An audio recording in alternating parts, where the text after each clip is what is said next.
آج کی اس قصہ بازی کی محفل میں آپ کا خیر مقدم ہے۔ آج ہم آپ کے سامنے ایک داستان پیش کریں گے۔ داستان ایک لمبی طویل کہانی کو کہا جاتا ہے، ایسی کہانی جو ایک نشست، ایک بیٹھک، ایک سٹنگ میں ختم نہیں ہو سکتی۔ اس داستان کو مکمل سننے کے لیے آپ کو بار بار کئی نشستیں لگانی پڑیں گی، کئی بیٹھکوں میں آنا پڑے گا، کئی سٹنگز کرنی پڑیں گی۔ تو آپ میں سے جو حضرات یہ سوچ رہے ہیں کہ آج وہ آ گئے دیکھنے کے لیے اور بعد میں شہر میں کہتے پھریں کہ ہم نے تو ان کا شو دیکھ لیا، اب دوبارہ جانے کی ضرورت نہیں ہے، تو یہ غلط بیان ہے، ٹھیک نہیں ہے۔ آپ جب بھی سنیں کہ قصے بازی کی محفل ہے، آج کہانی کا آغاز ہے، آپ جب بھی سنیں قصے بازی کی محفل ہے، دوڑ کے آئیے دیکھنے کے لیے، اور اگر ٹکٹ ہے تو بالکل آئیے، شاید ہم رچ کے کہانی سنا رہے ہیں۔ قدر حضرات، داستانیں دنیا میں بہت سی مشہور ہوئیں، جیسے مہابھارت، شاہنامے، الف لیلہ، ہومر کی اوڈیسی، لیکن جو داستان گوئی کے فن کے ساتھ منسوب ہوئی وہ داستان ہے داستان امیر حمزہ، جس میں امیر حمزہ امیر باتوقیر صاحب قراء ان جادوگروں اور ان بادشاہوں سے مقابلہ کر رہے ہیں جو اپنے آپ کو خدا کہتے ہیں یا خدائی کا دعویٰ رکھتے ہیں۔ اب جو ہسٹوریکل اوریجن ہے داستان امیر حمزہ کا وہ عرب ہے، لیکن جو بھی پہلے پرانے نسخے ملتے ہیں وہ فارسی میں ملتے ہیں۔ غالباً ہمایوں کے زمانے میں شاہ تمسک ایران کا بادشاہ تھا، ان کے دربار میں ایک داستان گو تھا تکالتو خان۔ وہ تکالتو خان صاحب، نہیں فون کیا ہے، وہ ابھی پھنس جائیں گے شہر میں، آپ گھبرائیے نہیں، جو فون پہ لگے ہوئے ہیں ان کے طوطے اڑنے والے۔ تو شاہ تمسک جو ہے ایران کا بادشاہ تھا، اس کے دربار میں تکالتو خان کر کے ایک داستان گو تھا، غالباً وہ ہمایوں کے ساتھ ہندوستان آیا، اور تکالتو خان کے بیٹے دربار خان نے داستان گوئی میں وہ مہارت حاصل کی کہ بادشاہ اکبر نے ان سے متاثر ہو کر مغل ہسٹری کا سب سے بڑا آرٹ پروجیکٹ کمیشن کیا۔ اس پروجیکٹ کے تحت ان داستانوں کو 2.5 فیٹ بائی 3 فیٹ کے کینوس کے اوپر السٹریٹ کیا جاتا تھا۔ اس کینوس کے پیچھے چند الفاظ، کچھ کی فریزز لکھے ہوئے ہوتے تھے جو ڈسکرائب کرتے تھے کہ اس تصویر پہ کیا ہے۔ تصویر ایک ووڈن فریم کے اندر لگا دی جاتی تھی، داستان گو تصویر کے پیچھے کھڑا ہوتا تھا، بادشاہ اکبر سامنے تخت پہ بیٹھتے تھے، داستان گو ان چند الفاظ اور کی فریزز سے تانا بانا بن کر تصویر میں جو داستان چل رہی ہے اس کا بیان کرتا تھا۔ جب بیان ختم ہو جاتا تھا وہ تصویر سلائڈ کرتی تھی اور اگلی تصویر آ جاتی تھی۔ یقیناً ہم یہ دیکھ کر کہہ سکتے ہیں کہ پی پی ٹی کا ایجاد مغل سرکار نے کیا تھا، تو اگر پی پی ٹی سرکار کا لقب کسی کو دینا مناسب ہے تو وہ مغل سرکار کو دینا چاہیے۔ تو یہ دستور، یہ سلسلہ تب تک چلتا تھا جب تک بادشاہ اکبر کو نیند نہیں آ جاتی تھی۔ ان ساری داستانوں کو جو ہے وہ بنانے میں 15 سال لگے، 1562 سے لے کے 1577 تک کچھ 1400 فولیوز پینٹ کیے گئے تھے۔ مغل ایٹیلیئر میں کچھ 300 سے زیادہ آرٹسٹ بیٹھ کے اس کو بناتے تھے، اور اب ان 1400 فولیوز میں سے فقط 100-125 فولیوز دنیا میں بچے ہیں، جس میں سے 61 folios museum of applied arts Vienna میں رکھے ہوئے ہیں۔ تو اب دستور یہ ہوتا تھا، بادشاہ اکبر بیٹھے ہیں، داستان سنائی جا رہی ہے، اور جب تک ان کو نیند نہیں آتی تھی داستان چلتی رہتی تھی۔ تو اس میں ہمارا بڑا فائدہ ہو گیا۔ اب اگر ہم داستان سنا رہے ہیں اور آپ سو گئے تو یقیناً ہم بہت اچھے داستان ہیں، اور اگر آپ داستان سن رہے ہیں، جگے ہوئے ہیں، تو آپ باذوق، بافہم، باادب لوگ ہیں، آپ کی داد دینی چاہیے، عربی، فارسی، سنسکرت سب سمجھ رہے ہیں، اور یقیناً آپ کا ہاتھ چومنا چاہیے۔ تو اگر آپ سو گئے تو ہماری جیت، جاگتے رہے تو آپ کی جیت۔ اب فیصلہ آپ کے ہاتھ میں ہے کہ آپ کس کی جیت کروانا چاہتے ہیں۔ اور جہاں تک دیکھیے زبان کا تعلق ہے تو لوگ اکثر کہتے ہیں کہ صاحب داستان گوئی کی زبان مشکل ہے ذرا، تو میں یہ کہتا ہوں کہ بھئی آج کل جو چیزیں ہو رہی ہیں وہ کون سا آپ کی سمجھ میں آ رہی ہے؟ RTI ایکٹ میں سنشودھن ہوا، کس کی سمجھ میں آ رہا ہے؟ سیبی کی اوورسیز فنڈنگ تو سیبی بھی نہیں سمجھ پا رہی ہے۔ بتائیے آپ مجھے تو کم سے کم ایک ایسی چیز جو ہے جو آپ کی نہ سمجھ میں آئے لیکن غالب انسٹیٹیوٹ میں ہو رہا ہے پروگرام کی یقیناً اچھی ہی ہوگی، تو وہ چیز سننا بہتر ہے. اور جو چیز آپ کو سمجھ میں آئے تو آپ کہیں گے ہاں. دیکھیے واہ کہنے میں آپ کو بہت فائدہ ہے. آپ واہ کہیں گے 5 آدمی مڑ کے دیکھیں گے ان کو سمجھ میں آ رہا ہے، اس سے آپ کی عزت افزائی ہے. کل دیکھیے ایک اور ناٹک ہے یہاں پہ مجاز کے اوپر، آپ آئیں گے تو ہو سکتا ہے لوگ آپ ہی کا آٹوگراف لینے لگ جائیں کہ کل ان کو داستان کی محفل میں چیزیں سمجھ میں آ رہی ہیں. تو اپنی عزت افزائی کے لیے آپ کہیں گے واہ، بہت عمدہ. اور زبان کا تعلق دیکھیے سننے سے ہے. جتنا آپ زبان سنیں گے اتنا آپ کو سمجھ میں آئے گی. تو آپ کی سمجھ میں آئے اس لیے تھوڑا ہلکا پھلکا میں کچھ آپ کو سنا دیتا ہوں کیونکہ آپ تھوڑا مائل ہو جائیں. بجاؤ بھائی بجاؤ. ہاں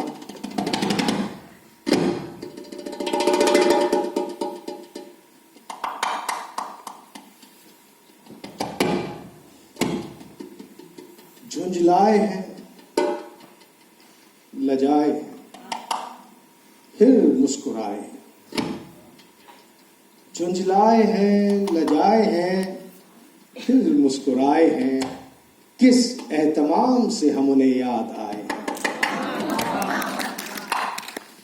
تو گزرے ہیں میں کدے سے جو توبہ کے بعد ہم،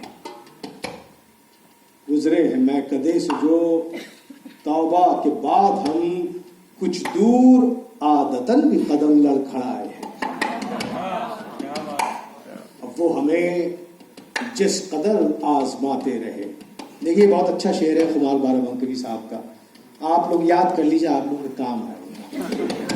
لیکن بقول مشتاق احمد یوسفی صاحب کے دنیا میں صرف 3 قسم کے دشمن ہوتے ہیں. کتنے؟ جی، دشمن، جانی دشمن اور رشتہ دار.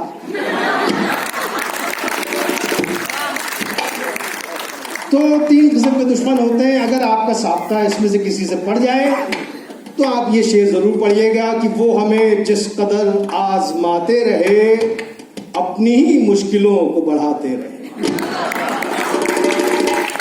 یہ جو داد آئی ہے شعر پہ، اس سے میں سمجھ رہا ہوں کہ آپ لوگوں کے دشمن بہت ہیں. ایسی داد کسی اور شعر پہ نہیں آ رہی تھی. جیسے ہی یہ شعر سمجھ میں آیا بھیا کھٹا کھٹ واہ واہ تالی والی سب بج گئی. کی تھی کمانے تو ہاتھوں میں اغیار کے، تھی کمانے تو ہاتھوں میں اغیار کے، تیر اپنوں کی جانب سے آتے رہے.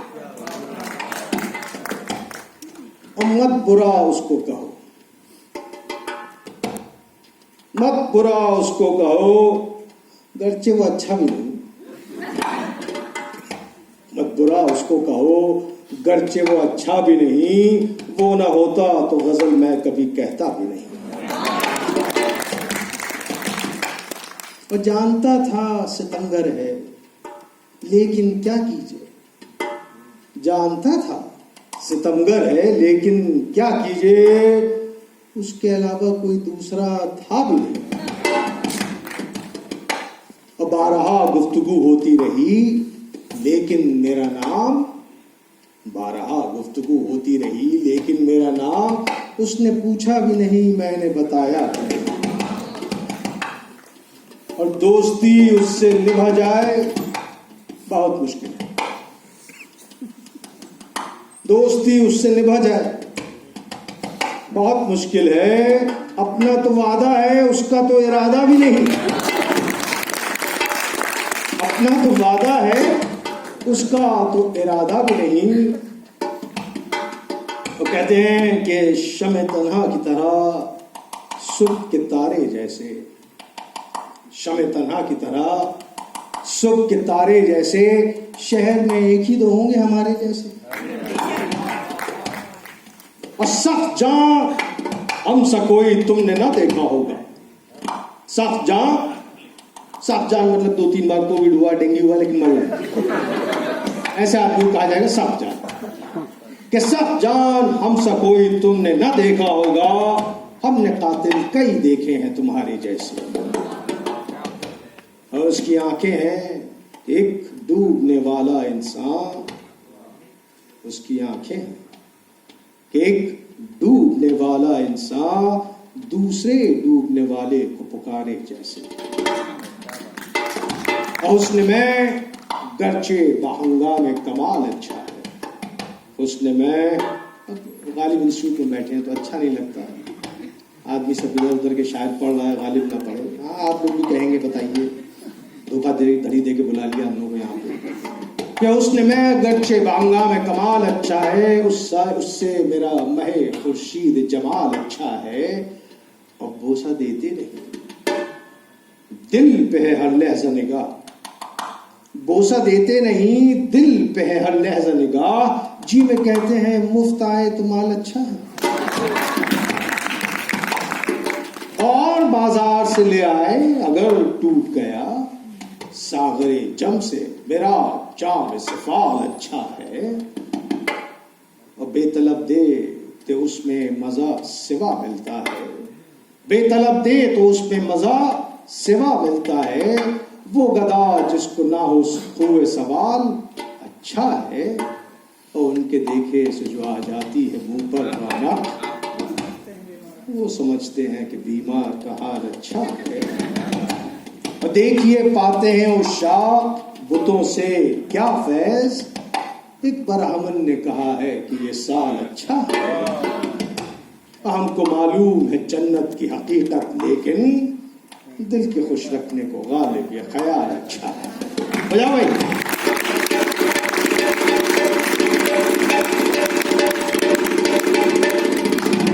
تو خواتین حضرات، داستان گوئی وہ داستان ہے، داستان امیر حمزہ وہ داستان ہے جس میں امیر حمزہ امیر باتوقیر صاحب قران ان بادشاہوں سے اور جادوگروں سے مقابلہ کرتے ہیں جو اپنے آپ کو خدا کہتے ہیں یا خدائی کا دعویٰ رکھتے ہیں.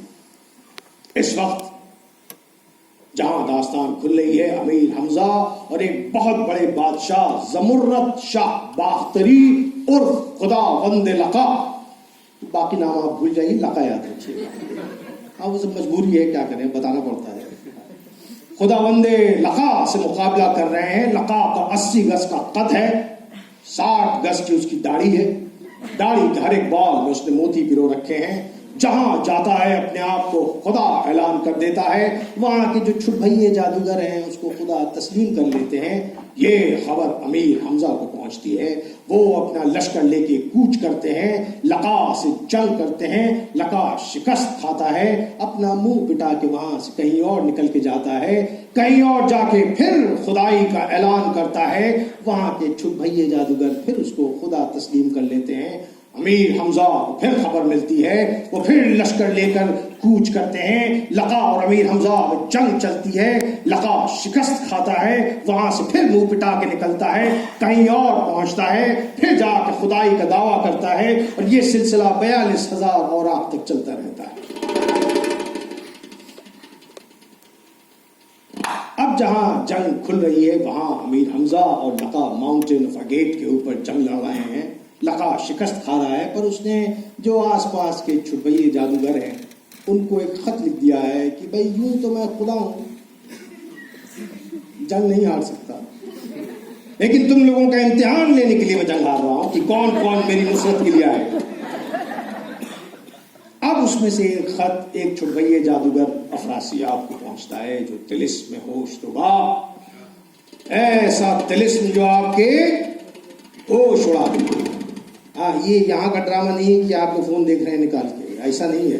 وہاں گھسیں گے تو ہوش اڑ جائیں گے آپ کے. طلسم میں ہوش. اس کا بادشاہ افراسیاب اس کو خط جاتا ہے. افراسیاب اتنا بڑا بادشاہ ہے کہ اس کے بنوائے ہوئے طلسم میں 3 حصے اور 3 مقام ہیں. پہلا حصہ پردہ ظلمات یعنی اندھیرے کا پردہ، کہ جس کے پیچھے افراسیاب کے بزرگ جادوگروں کے خدا سامری اور جمشید کی عبادت کرتے ہیں اور ان سے نئے نئے تحائف پاتے رہتے ہیں.